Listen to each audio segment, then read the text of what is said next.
యోహాను పత్రిక 5వ అధ్యాయము 14వ వచనము. ఆయనను బట్టి మనకు కలిగిన ధైర్యం మీదనగా ఆయన చిత్తానుసారముగా మనం ఏది అడిగినాను ఆయన మన మనవి ఆలకించును. చాలండి. చిత్తానుసారముగా అని రాయబడుచుంది. ఆయన చిత్తానుసారముగా అంటే ఆయనకు ఇష్టం వచ్చిన విధముగా. దేవుని యొక్క వాక్య భాగము నేర్చుకుందాం. దినమున ఆయనకి ఏది ఇష్టమో ఆయన ఇష్టానుసారముగా మనం జీవించినట్లయితే, ఆయన ఇష్టానుసారముగా మనం ప్రవర్తించినట్లయితే, మనం ఏది అడిగినను ఆయన మన మనవి ఆలకించేవాడుగా ఉన్నాడు. ఎందుకంటే ఇంకా ఇవాళ తారీఖు 29వ తారీఖు, ఇంకా 2 రోజులు మాత్రమే ఉంది ఈ సంవత్సరము గతించుకోవడానికి. మళ్ళా ఈ దినమున మనం చూడాలనుకున్నా కానీ మనము చూడలేం. కాబట్టి రాబోచున్న ఇక నూతనమైన సంవత్సరములో, రాబోచున్న ఇక నూతనమైన దినములలో దేవుని యొక్క వాక్య భాగము రాయబడుచుంది. ఆయన చిత్తానుసారముగా మనం ఏది అడిగినను ఆయన మన మనవి ఆలకించును అని.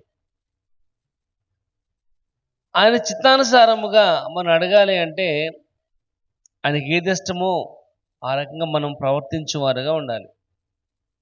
ఎలా చేస్తే ఆయన మన మనవి ఆలకిస్తాడో, ఏ విధంగా అడిగితే మన మనవి ఆయన వింటాడో అన్నది ఆయన మనస్సును మనము తెలుసుకునేవారుగా ఉండాలి. అంటే ఆయన యొక్క ఇష్టాన్ని మనం పొందుకునేవారుగా. ఒకసారి చూడండి, ఇక్కడ అదే 1వ పేతురులో ఒక మాట చూద్దాం. 1 పేతురు 5వ అధ్యాయము 2వ వచనం. బలివి చేత కాక దేవుని చిత్త ప్రకారము ఇష్టపూర్వకంగాను, చాలా ఇక్కడ రాయబడుచుంది, దేవుని చిత్త ప్రకారము ఇష్టపూర్వకంగాను అని రాయబడుచుంది. అంటే దేవుని చిత్త ప్రకారము ఆయనకి ఇష్టం వచ్చినట్లుగా మనం అడిగినట్లయితే, ఆయనకి ఇష్టం వచ్చినట్లుగా మనం ఆయన వేడుకున్నట్లయితే, మనకి ఏది అవసరమో, మనకి ఏది ఇష్టమో ఆయన ఆ మనవిని ఆలకించి వాడుకున్నాడని వాక్య భాగం రాయబడుచుంది.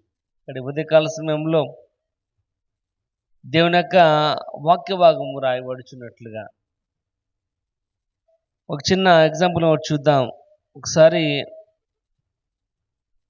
పడవ మీద వెళ్తున్నప్పుడు, ఆ యొక్క షిప్ మీద వెళ్తున్నప్పుడు ఆ షిప్ యొక్క కెప్టెన్ చెప్పాడంట, మైకులో చెప్తున్నాడు, ఈ షిప్కి చిన్న రంధ్రం పడింది, నీళ్ళని లోపలికి వచ్చేస్తున్నాయి కనుక ఎవరికి ఇష్టం వచ్చినట్లుగా వాళ్ళు ఉండొచ్చు అని చెప్పాడు.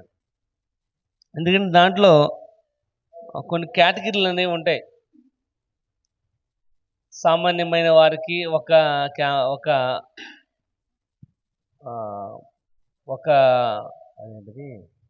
కేటగిరీ, అంటే సామాన్యమైన వారికి ఒకటి, కొంచెం డబ్బులు ఉన్న వారికి ఒకటి, బాగా ధనవంతులకి ఇంకొక క్యాబిన్ అని రకరకాల క్యాబిన్లు అన్నీ ఉంటాయి.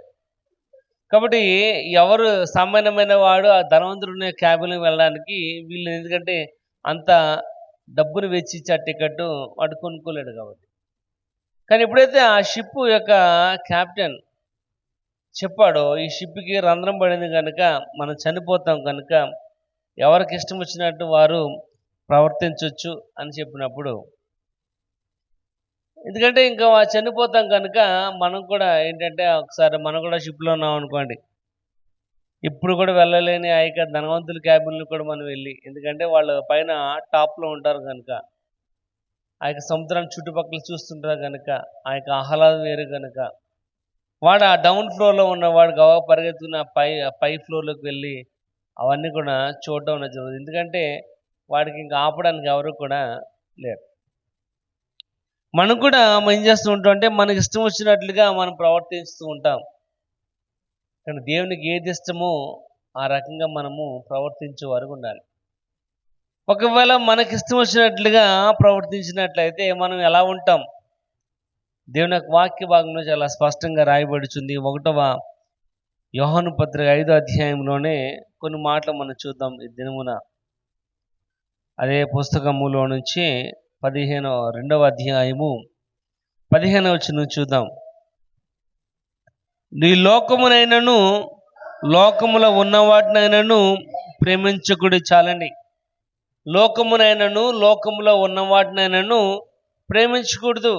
మొదట మన ఇష్టం వచ్చినట్లుగా మనం ప్రవర్తించేవారుగా ఉన్నట్లయితే మనము లోకమును ప్రేమించేవారుగా ఉన్నాం. కానీ దేవుని యొక్క వాక్య భాగం రాయబడుచుంది, లోకమునైనను లోకములో ఉన్న వాటినైనను ప్రేమించుకుడి. మనం దేవుని యొక్క విడలుగా ఉన్న మనము, దేవుని యొక్క సన్నిధిలో పెరుగుతున్న మనము లోకమును ప్రేమించడానికి వీల్లేదు. ఎందుకంటే లోకం అంటే చీకటి రాజ్యంలో ఉన్నవాడు సాతాను. వాడు తన ఇష్టం వచ్చినట్లుగా, తనకు నచ్చినట్లుగా వాడు ప్రవర్తించేవాడుగా ఉన్నాడు. కనుక వాక్యభాగం రాయబడుచుంది, మొదటిగా ఒకవేళ మనము మనకు సొంత నిర్ణయం మీద మన యొక్క స్వార్థపూరితమైన ఆలోచన కలిగిన వారుగా, మనల్ని మనమే ప్రేమించుకునే వారికి మన ఇష్టం వచ్చినట్లుగా ప్రవర్తించినట్లయితే మనము లోకమును ప్రేమించే వారికి ఉంటాం. లోకమును ఇక్కడ కింద మట్లో రాయబడి, ఎవడైనాను లోకమును ప్రేమించినట్లయితే తండ్రి ప్రేమ వానిలో ఉండదు. ఎవడైనా లోకమును ప్రేమించినట్లయితే తండ్రి ప్రేమ వానిలో ఉండదు. లోతు భార్య దానికి ఒక బెస్ట్ ఎగ్జాంపుల్గా మనం చూడగలం. ఆ యొక్క సొదొమ గొమొర్రా పట్టణం నాశనం అయిపోతున్నప్పుడు వెంటనే వెనక్కి తిరిగి చూడటం వల్ల ఉప్పు స్తంభం అయిపోయినట్లుగా కనబడుతుంది. లోకములో ఉన్న వాటినైనను మనం ప్రేమించకూడదు. ఎందుకంటే లోకములో ఏముందంటే, గలతీయులకు రాసిన పత్రిక 5వ అధ్యాయము 18వ వచనం మనం చదివినట్లయితే అక్కడ రాయబడుచుంది, లోకములో ఉన్నవన్నీ శరీర కార్యములు ఏమనగా అని రాయబడుచుంది. శరీర కార్యాలన్నీ కూడా లోకములో ఉన్నవే. కనుక ప్రియమైన వాళ్ళరా, మనము లోకమును గనక ప్రేమించినట్లయితే దేవుని యొక్క చిత్తాన్ని మనము అనుసరించలేము, దేవుని యొక్క చిత్తాన్ని మనం చేయలేము. కానీ లోకమును ప్రేమించకూడదు. కింద మాట రాయబడుచుంది అదే వచనంలో, ఎవడైనా లోకము ప్రేమించిన యెడల తండ్రి ప్రేమ వానిలో ఉండదు. Last God's love. దేవుని యొక్క ప్రేమను పోగొట్టుకుంటాడు. దేవుని యొక్క ప్రేమ ఉండదు వాడు దేవుని యొక్క ప్రేమ ఎప్పుడైతే వారిలో ఉండదో వారి హృదయం ఎలాగుంటుంది అంటే కఠినమైపోయిన హృదయముగా ఉంటుంది. దేవుని ప్రేమ వారిలో ఉండదు. కాబట్టి దేవుని యొక్క ప్రేమను కలిగిన వారుగా ఉండాలి. ఎందుకంటే మనం చదువుకున్నాం కదా, దేవునికి ఏది ఇష్టమో ధైర్యం వహించుడి. దేవునికి ఇష్ట ప్రకారంగా, దేవునికి ఇష్టపూర్వకంగా మనం అడిగినట్లయితే ఆయన తప్పకుండా మన మనవిని ఆలకించేవాడుగా ఉన్నాడు. ఇక్కడ రెండోది రాయబడుచుంది, ఇక్కడ ఒకవేళ మనము లోకమును ప్రేమించిన వారిగా ఉన్నట్లయితే తండ్రి ప్రేమ వానిలో ఉండదు. ఒకసారి చూడండి, లూకా రాసిన సువార్త 14వ అధ్యాయము 26వ వచనం చూద్దాం. 14:26 లూకా రాసిన సువార్త. వెళ్ళుచున్నప్పుడు ఆయన వారి తట్టు తిరిగి, ఎవడైనాను నా యొద్దకు వచ్చి తన తండ్రిని, తల్లిని, భార్యను, పిల్లలను, అన్నదమ్ములను, అక్క చెల్లెళ్లను, తన ప్రాణముతో సహా ద్వేషించకుంటే, ఇక్కడ రాయబడి తన ప్రాణముతో సహా నన్ను వాడు ద్వేషించుకుంటే వాడు నాకు శిష్యుడు కానేరడు. ఇక్కడ దేవునికి శిష్యుడిగా, దేవునికి ఇష్టం వచ్చిన విధముగా మనం ప్రవర్తించేవారు ఉండాలి. అంటే ఇక్కడ రాయబడుచుంది, వాడు తనకంటే ఎక్కువగా దేవుని ప్రేమించేవానికి ఉండాలి. అంతే తప్ప తనకంటే తక్కువగా కాదు. లోకములో ఉన్న వాటిని కాదు. ఇక్కడ వాక్యభాగం రాయబడుచుంది, ఎప్పుడైతే వాడు వీళ్ళందరినీ ప్రేమిస్తున్నాడో వాడు నాకు శిష్యుడు కానేరడు అని రాయబడుచు. యోహాను సువార్త 3వ అధ్యాయము 19వ వచనం కూడా ఒకసారి చూద్దాం. యోహాను సువార్త 3వ అధ్యాయము 19వ వచనం. 3:19. ఆ తీర్పు ఇదే, తమ క్రియలు చెడ్డమైనందున వెలుగు కాకుండా చీకటినే వారు ప్రేమించే వారు ఉన్నారు. తమ క్రియలు చెడ్డమైనందున అని రాయబడుతుంది. ఎందుకంటే వారు లోకములో ఉన్నారు కనుక, లోకములో ఉన్నట్లయితే దేవునికి ఇష్టమైన వారు కాదు కనుక, దేవుని యొక్క ప్రేమ వారి మీద వారు పొందుకోలేరు కనుక ఇక్కడ రాయబడుచుంది, తమ క్రియలు చెడ్డమైనందున వారు వెలుగులో ఉండకుండా లోకంలోనే ఇష్టమైన వారుగా ఉంటున్నారు. ప్రియమైన వాళ్ళరా, దేవుని యొక్క వాక్య భాగం రాయబడుచుంది. మనం కూడా లోకంలో కలిసిపోయి లోకంతో ఉన్నవారుగా ఆ చీకటిలో మనం బ్రతుకుతున్నట్లయితే మనకి ఏది ఇష్టమో, దేవునికి ఏది ఇష్టమో అది మనము చేయలేనటువంటి వారికి ఉండిపోతూ ఉంటాం. దేవునికి ఏది ఇష్టమో అది చేయకపోయినట్లయితే ఆయన మన మనవిని, మన ప్రార్థనను, మనకి ఏది అవసరమో ఆయన మనకి దయచేసేవాడుగా ఉండడు. ఇక్కడ రాయబడుచుంది ఏంటంటే, ఒకటి, మనం లోకమును ప్రేమించకూడదు. ఒకవేళ లోకమును ప్రేమించినట్లయితే తండ్రి ప్రేమ వానిలో ఉండదు. 17వ వచనం చూద్దాం. లోకమును దాని ఆశను గతించిపోవును గాని దేవుని చిత్తము జరిగించువాడు నిరంతరము నిలుచును. లోకము దాని యొక్క ఆశ గతించిపోతుంది. లోకములో ఉన్నదంతా కూడా నేత్రాశ, శరీరాశ, జీవపు డంబము. కాబట్టి అవి తండ్రి వలన పుట్టినవైతే కాదు. కనుక లోకమును కనుక మనం ప్రేమించినట్లయితే ఇక్కడ రాయబడుచుంది, దాని అంతము ఒకనొక దినం మనం తప్పకుండా అనేది ఉంది. పంచవేండ్రముతో లయమైపోవును అని రాయబడుచుంది. కాబట్టి ఒకనొక దినమున తప్పకుండా లోకం అనేది అంతరించిపోతుంది కనుక మనం లోకం ప్రేమించకూడదు. ఎందుకంటే లోకంలో ఉన్నదంతా కూడా దేవునికి ఇష్టమైనది కాదు. లోకంలో ఉన్నదంతా కూడా నేత్రాశ, శరీరాశ, జీవపుడంబము, ఇవన్నీ కూడా లోకములో ఉన్నాయి కనుక లోకములో ఉన్నట్లయితే వాటిని మనం వెంబడించినట్లయితే ఇక్కడ రాయబడుచున్న మాట ఏంటంటే, దేవుని యొక్క చిత్తానుసారంగా మనం ప్రవర్తించలేము. దేవుని యొక్క ప్రేమను మనం పొందుకోలేము. నీకు ఏది అవసరమో అది నువ్వు పొందుకోలేవు. కాబట్టి దేవుని యొక్క వాక్య భాగం ఇక్కడ తెలియజేస్తుంది, మనము ఆ విధంగా ప్రవర్తించే వారికి ఉన్నాం కనుక దేవుని యొక్క చిత్తాన్ని మనం పొందుకోలేకపోతున్నాం. నీకు ఏది అవసరమో అది నువ్వు పొందుకోలేకపోతున్నావు. దీనివల్ల ఏమవుతుందంటే సోమరితనం అనేది వచ్చేస్తుంది. దీనివల్ల సోమరితనం అనేది కలుగుతుంది. ఎందుకంటే ఈ లోకంలో ఉన్నవిగా దాని గురించి మనం ఆలోచన చేస్తుంటాం తప్ప దాని వెనకాల ఉన్నవి మనం ఆలోచించే వారిగా ఉన్నాం. అందుకే ఆయన అంటున్నాడు మత్తయి సువార్తలో, మీరు ఈ లోకంలో ధనాన్ని సమకూర్చుకోవద్దు. ఈ లోకంలో గనక ధనాన్ని సమకూర్చుకున్నట్లయితే అక్కడ దొంగ ఉంటాడు, అది చిమ్మిడి కొట్టేస్తుంది, చెదపట్టేస్తుంది, నష్టపోతారు. కానీ పరలోకంలో గనక మీరు ధనాన్ని సమకూర్చుకున్నట్లయితే అక్కడ ఏ నష్టం అనేది, ఏమి కూడా లాస్ అనేది మీకు ఉండదు. అక్కడ ప్రియమైన వాళ్ళరా, దేవుని యొక్క వాక్య భాగం రాయబడుతుంది, డబ్బులు మంచివే, డబ్బులు అవసరం మానవుని యొక్క జీవితంలో. కానీ ఆ డబ్బు ఉన్నట్లయితే డబ్బు ఏం చేస్తుందంటే మానవుని యొక్క జీవితంలో గర్వాన్ని తీసుకుని వస్తుంది. ఆ గర్వం అతని యొక్క పతనానికి నాంది అన్నది అవుతుంది. ఇక్కడ ప్రియమైన వాళ్ళ దేవుని యొక్క వాక్య భాగం రాయబడుతుంది, దేవునికి ఏది ఇష్టమో దేవుని ఇష్టానుసారంగా మనం ప్రవర్తించినట్లయితే ఆయన వాక్యం సెలవిచ్చిన విధముగా మనకి ఏది అవసరమో చూడండి. ఆ వచనం మళ్ళీ చదువుతాం. ఆయనను బట్టి మనకు కలిగిన ధైర్యం ఏదనగా, ఆయన చిత్తానుసారముగా మనం ఏది అడిగినాను ఆయన మనమై ఆలకించును. ఆయన ఇష్టపూర్వకంగా మనం ఏమడిగినాను, ఆయనకి ఏది ఇష్టమో అది మనం అడిగినట్లయితే తప్పకుండా ఆయన మన మనవిని ఆలకించు అడుగున్నాడు. ఇక్కడ ప్రియమైన వాళ్ళరా, మనము ఆయనకి ఇష్టమైన వారిగా ఉండాలి. మనం నచ్చింది మనం పొందుకోవాలంటే లోకం ప్రేమించకూడదు. లోకమును ప్రేమించినట్లయితే తండ్రి ప్రేమ వానిలో ఉండదు. లోకము దాని యొక్క ఆశలన్నీ కూడా గతించిపోయే సమయం అనేది ఒక రోజున అయితే ఉంది. లోకం యొక్క నటన వ్యర్థం.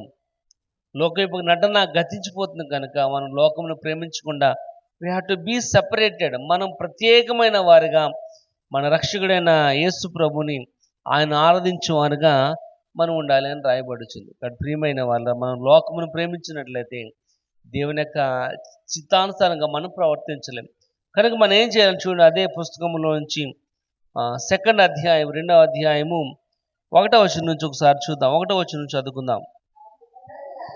నా చిన్నపిల్లలారా, మీరు పాపము చెయ్యకుండుటకై ఈ సంగతులు మీకు రాయిచున్నాను.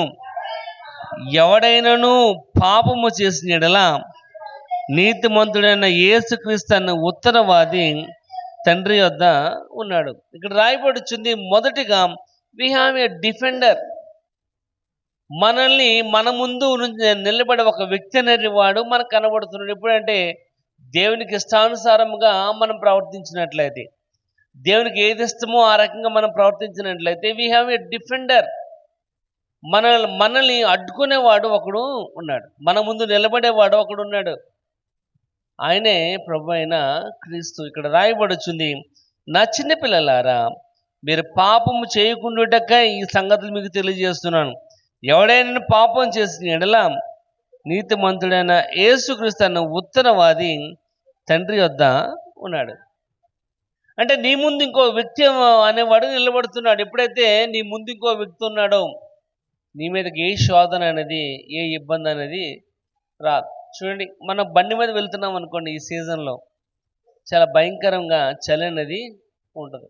బండి తోలుతున్న వాడికి ఎంత చలి అయితే ఉందో వెనకాల కూర్చున్న వాడికి అంత చలి అనేది ఉండదు. ఎందుకంటే మన ముందు ఇంకొక ఆబ్స్టాకిల్ అనేది, అడ్డు అనేది ఉంది.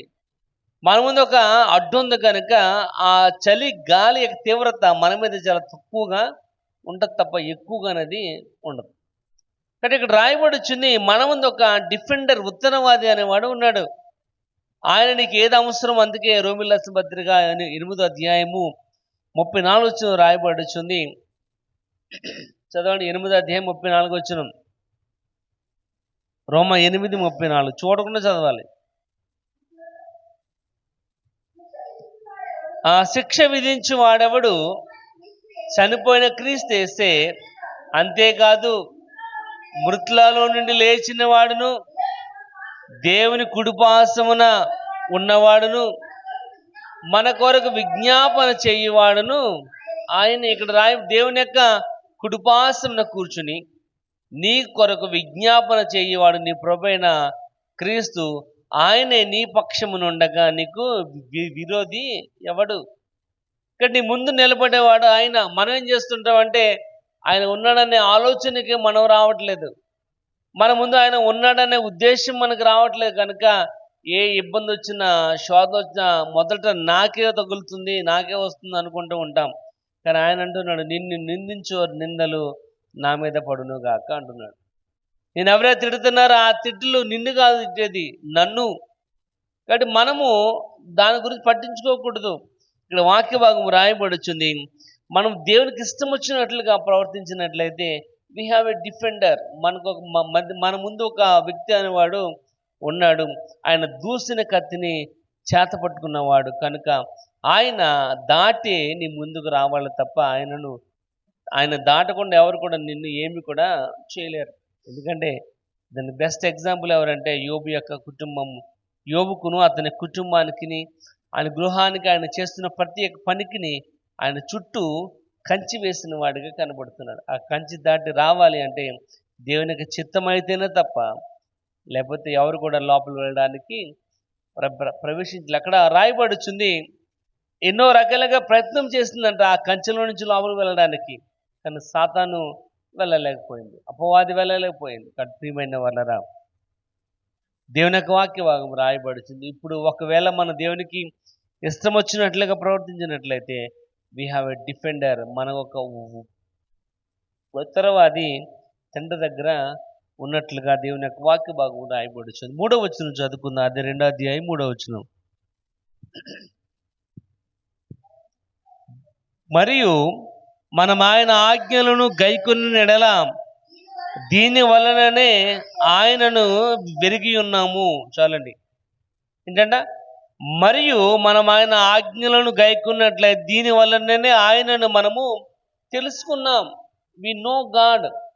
మనం దేవుని తెలుసుకోగలం, ఆయన శక్తిని మనం తెలుసుకోగలం, ఆయన ఎటువంటి వాడో మనం తెలుసుకోగలం. ఎప్పుడంటే మన దేవునికి ఇష్టానుసారంగా మనం ప్రవర్తించినట్లయితే, దేవుని గురించి మనం బాగా తెలిసినట్లయితే. చూడండి, క్లాసులో కొంతమంది పిల్లలు ఉంటారు, టీచర్ గురించి బాగా తెలిసిన వాళ్ళు ఉంటారు, టీచర్ గురించి బాగా తెలియని వాళ్ళు ఉంటారు. కనుక టీచర్ గురించి తెలియని వాళ్ళు ఏం చేస్తారంటే భయపడతారు. టీచర్ వస్తున్నాడు కాబట్టి భయపడతారు. కానీ టీచర్ గురించి బాగా తెలిసినవాడు, టీచర్తో బాగా అనుబంధం ఉన్నవాడు, టీచర్తో బాగా మాట్లాడుతున్నవాడు టీచర్ వచ్చినా పట్టించుకోడు. ఎందుకంటే టీచర్ ఎలాంటి వాడు మనస్తత్వం ఏంటో, వాడు కొట్టేవాడా ప్రేమించేవాడా అన్న విషయాన్ని వాళ్ళకి బాగా తెలుసు కనుక వారు దాన్ని లైట్గా తీసుకుంటారు. కానీ టీచర్ అంటే భయం ఉన్నవాడు, టీచర్ గురించి బాగా తెలియనివాడు ఎప్పుడైతే ఆయన కనబడుతున్నాడో గబగబా పరిగెత్తుకుంటూ క్లాస్ రూమ్లోకి వెళ్ళిపోతాడు. ఇక్కడ రాయబడుచుంది వి విల్ నో గాడ్.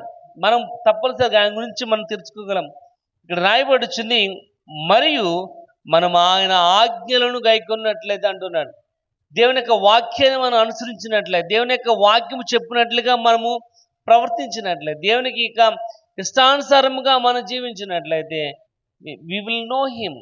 మనం తప్పకుండా ఆయన గురించి మనము తెలుసుకోగలం. ఆయన మనస్సు మనకు తెలుసు. ఆయన ఎటువంటి వాడు, ఆయన ఏ విధంగా ఎవరికైనా సహాయం చేసేవాడు. ఎందుకంటే ఏ విధంగా ఉచ్చరింప సఖ్యము కానీ మూలికలతో ఆయన్ని ఎన్ని తరపున ప్రార్థన చేసేవాడు ఉన్నాడు. ఎందుకంటే మనం యుక్తముగా ఏ విధంగా ప్రార్థన చేయాలో మనకు తెలియదు.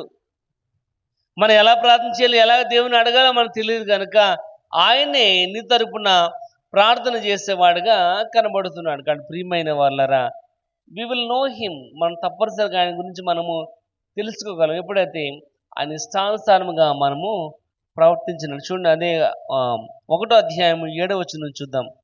అది యోహాను పత్రిక 1:7. అయితే ఆయన వెలుగులోనున్న ప్రకారము మనము వెలుగులో నడిచిన యెడల మనము అన్యోన్య సహవాసం గలవారమై ఉందుము. అప్పుడు ఆయన తన కుమారుడైన యేసు రక్తము ప్రతి పాపముల నుండి మనలను పవిత్రులుగా, ఇక్కడ రాయబడుచుంది 7వ వచనములో, ఆయన వెలుగులో ఉన్న ప్రకారము మనమును వెలుగులో నడిచిన ఎలా అంటున్నాడు.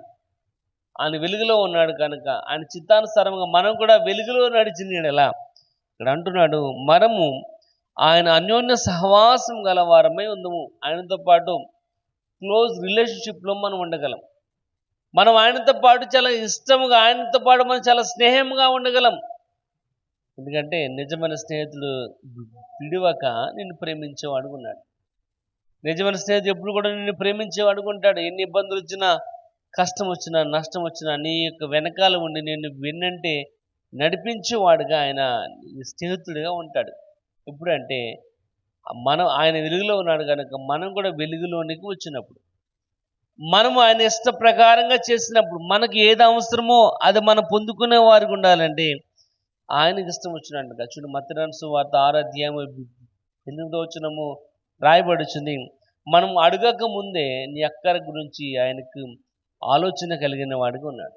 నువ్వు అడగక ముందే నీ జీవితంలో ఏది అవసరమో అది నీకు అవసరము అని నీకు ఆలోచనలకు రాకముందే ఆయనకి బాగా తెలుసు. ఎందుకంటే ఆయన చిత్త ప్రకారంగా నువ్వు జీవించినట్లయితే తప్పకుండా నీ యొక్క హృదయమును, నీ మనస్సును ఆయన తెలుసుకునేవాడుగా ఉన్నాడు.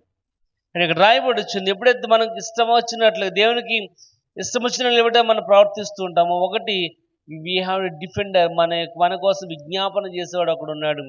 రెండోది, మన ఆయన హృదయాన్ని మనం పరిపూర్ణంగా తెలుసుకోగలం. మూడోది చూద్దాం, 5వ వచనం చదవండి. అదే 2వ అధ్యాయం 5వ వచనం. ఆయన వాక్యమును ఎవడు గైకొనునో వానిలో దేవుని ప్రేమ నిజముగా, ఇక్కడ రాయబడుచుంది, ఎవరైతే దేవుని యొక్క వాక్యాన్ని పరిపూర్ణంగా గైకుంటారో, దేవునికి ఇష్టం వచ్చినట్లుగా ఆయన చిత్త ప్రకారం ఎవరైతే నడుస్తారో, ఇక్కడ రాయబడి దేవుని యొక్క ప్రేమ వారిలో ఉంటుంది అని. దేవుని ప్రేమ వారిలో ఉంటుంది. ఇప్పుడు దేవుని ప్రేమ వారిలో ఉందండి. ఇక్కడ రాయబడుచున్న మాటలో ఆయన నిలిచి ఉన్నాడని చెప్పుకున్నవాడు ఎలాగో నడుచుకొనునో అలాగనే తాను నడుచుకున్న భక్తుడై ఉన్నాడు. మనం ఆయన ఎందు ఉన్నామని దీని వలన మనకి తెలుస్తుంది. దేవుడు ఆత్మ కనుక ఆయన ఆరాధించేవారు ఆత్మతోనూ సత్యముతోనూ ఆయనను ఆరాధించవలసిన వారుగా ఉన్నాం. అక్కడ ప్రియమైన వాళ్ళరా, దేవుని యొక్క వాక్య భాగం రాయబడి దేవుని యొక్క ప్రేమ వానిలో ఉంటుంది. అందుకంటే మీలో ఉన్న రాతి గుండెను తీసివేసి మాంస గుండెను మీకు ఇస్తాను. ఎందుకంటే హృదయము అన్నిటికంటే మోసకరమైనది, భయంకరమైన వ్యాధి గల, దాన్ని బాగు చేయగలవాడు ఎవడు కూడా లేడు. ఇక్కడ ప్రియమైన వాళ్ళరా, దేవుని యొక్క వాక్య భాగం రాయబడి వచ్చింది. ఎప్పుడైతే మనం దేవుని యొక్క ఇష్టానుసారం ఎప్పుడైతే మనం ప్రవర్తించామో, మూడోది ఇక్కడ ఆయన తెలియజేస్తున్నాడు, దేవుని యొక్క ప్రేమ మనలో ఉంటుంది. దేవుని యొక్క ప్రేమ మనలో ఉందంటే ఫిలిప్పీయులకు రాయబడుచుంది, క్రీస్తు యేసున కలిగిన ఈ మనస్సును మీరును కలిగి ఉండాలి. ఇక్కడ ప్రియమైన వాళ్ళరా, దేవుని యొక్క వాక్య భాగం ఇక్కడ రాయబడుచున్నట్లుగా మనము మన ఇష్టం వచ్చినట్లు కాదు. సామెతలు 3వ అధ్యాయంలో రాయబడుచుంది, నీ స్వబుద్ధిని ఆధారం చేసుకొనక అని రాయబడుచుంది. నీ స్వబుద్ధిని ఆధారం చేసుకున్నట్లయితే దేవుని యొక్క ప్రేమ నువ్వు పొందుకోలేవు. దేవుని యొక్క ప్రేమ నువ్వు పొందుకోలేదంటే నీకు ఏది ఇష్టమో నువ్వు అది పొందుకోలేకపోతూ ఉంటావు. కానీ దేవుని యొక్క వాక్య భాగం ఇక్కడ రాయబడుచుంది. ఒకటి, మనం దేవుని కనుక ప్రేమించిపోయినట్లయితే, దేవునికి ఇష్టానుసారంగా మనం జీవించిపోయినట్లయితే మనం లోకంలో ఉండిపోతూ ఉంటాం. లోకంలో ఉండిపోయామంటే తండ్రి యొక్క ప్రేమను మనం పొందుకోలేం. తండ్రి యొక్క ప్రేమను మనం పొందుకోలేదంటే ఈ లోకము యొక్క నటనలు, ఈ లోకం యొక్క ఆశలు మనం పడిపోతూ ఉంటాం. అలా విధంగా పడిపోయామంటే మనకి ఏది అవసరం అది మనం పొందుకోలేం. కానీ ఇక్కడ వాక్య భాగం రాయబడుచుంది, ఒకవేళ మన దేవునికి ఇష్టానుసారంగా దేవునికి ఏది ఇష్టమో అది కనుక మనం చేసినట్లయితే దేవుని యొక్క వాక్య భాగం రాయబడుచుంది, మనకు ఒక మీడియేటర్ అనేవాడు ఉన్నాడు, ఆయన మన ముందు. ఎందుకంటే కీర్తన భాగంలో రాయబడుచుంది, నా దాగుచోటు నీవే, నా శ్రమలో, నా ఇబ్బందుల్లో, నా కష్టములో, నా కేడము, నా శైలము, నా ఎత్తైన కొండ, నా కోట అని దేవుని యొక్క వాక్య భాగము రాయబడుచుంది. కాబట్టి ప్రియమైన వాళ్ళ, ఆయన మన యొక్క జీవితంలో ఉన్నట్లయితే మనకి ఏది ఇష్టమో రాయబడుచుంది. We will know him. మనం తప్పనిసరిగా ఆయన గురించి మనం తెలుసుకోగలం. ఎప్పుడైతే ఆయన హృదయం ఎప్పుడైతే మనం తెలుసుకున్నామో, ఆయన మనసును ఎప్పుడైతే మనం తెలుసుకున్నామో, ఇక్కడ వాక్య భాగం రాయబడుచుంది మనకి ఏది అవసరమో. కాబట్టి ఆయనను బట్టి మన కలిగిన ధైర్యం ఏదనగా, ఆయన చిత్తానుసారముగా మనం ఏది అడిగినాను ఆయన మన మనవి ఆలకించును. కాదు, ఆయన చిత్తానుసారముగా మనం ఏమడిగినాను ఆయన మన మనవి ఆయన ఆలకించు అడుగున్నాడు. కాబట్టి రాబోయే యొక్క సంవత్సరములో దేవుని యొక్క మనస్సును మనం తెలుసుకునేవారుగా, ఈ రాబోయే యొక్క దినములలో దేవుని యొక్క హృదయం ఎలాగుందో మనం తెలుసుకున్నట్లయితే తప్పనిసరిగా ఆయన నీ ముందు ఒక డిఫెండర్గా, నీ ముందు ఆయన అడ్డుకునేవాడిగా ఉండి, నీ ఇబ్బందుల్లో, కష్టములో నేను వెన్నంటూ ఉండి నేను ముందుకు నడిపించేవాడుగా ఉన్నట్లుగా దేవుని యొక్క వాక్య భాగం రాయబడుచు. దేవుడి కొద్ది మాటలు మన వినికుల్లో దీవించును గాక.